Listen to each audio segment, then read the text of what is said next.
ના નહીં કેવી. હા તે હીરા પીવીમાં તમારી હ સાચી વાત હો. તમારી વાત સાચી.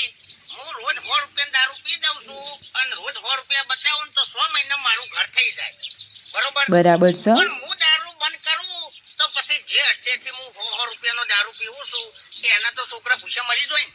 બોલો કેટલા નું આપણે માની વિચાર્યું. લીધું કે અડ્ડાવાળા નીથી તો દારૂ ગમે તે લઈ રહે. બરોબર કરે 500 રૂપિયાનું કામ 100 રૂપિયા કરું છું ઈ તો બાપના બરબાદ થઈ જાય.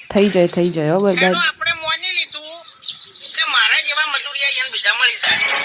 પણ હું દારૂ પીધા પછી એક લારીવાળાની બટાકા ભૂંગળા ખાવા જાઉં છું તો એ લારીવાળાના તો છોકરા ભૂસે મરી જાય. બટાકા ભૂંગળા બહુ ભાવે તમને.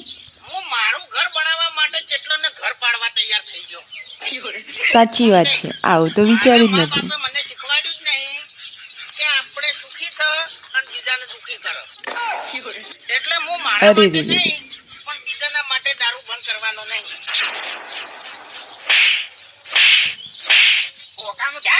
એટલે કે ફાઇનલી દારૂ બંધ થવાનો નથી. તમારે સુખી થવું હોય ને તો આની એક વાત મગજમાં ના ઓવ